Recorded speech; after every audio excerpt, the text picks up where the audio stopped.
Cette petite est un miracle de la médecine. Tiana, 6 ans, a déjà un lourd vécu. Jusqu'à l'âge de 2 ans et demi, c'était une enfant au développement normal. J'ai dit bye-bye, Tiana, elle a mangé dans l'auto, son bagel, on a parlé, on a joué. À 2 heures l'après-midi, on reçoit un appel de la garderie qu'elle avait tombé. Sur cette photo prise le matin du 29 août 2013, on y voit la petite Tiana, souriante, l'œil allumé, quelques heures avant sa première crise d'épilepsie. Ses parents ne la verront plus sourire de cette façon pendant des mois. Après de nombreux tests, on découvre qu'elle est atteinte d'une maladie très rare, une encéphalite auto-immune. Chaque jour, le nombre de crises d'épilepsie augmentait pour atteindre jusqu'à 500 par jour. Les spécialistes ont tout essayé, mais rien n'y faisait.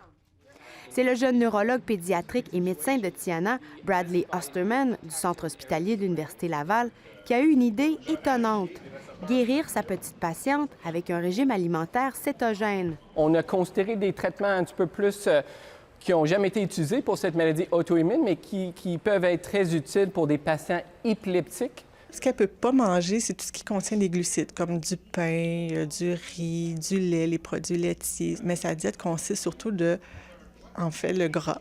One donut.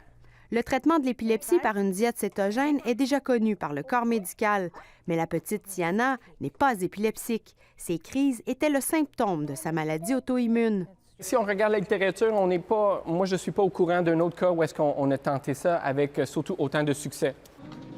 En moins de 4 semaines, son état a changé du tout au tout. Elle a commencé de parler, elle a recommencé de marcher. Puis ma fille, elle me regarde, puis elle dit « Hi ». Puis c'était la première fois, quasiment en 3 ans, que j'ai pas entendu un mot sortir de la bouche de ma fille. Ça. Et pour ajouter aux bonnes nouvelles, un des effets secondaires de la diète cétogène, la maladie auto-immune de Tiana, est maintenant guérie. Ici Ève Couture, Radio-Canada, Montréal.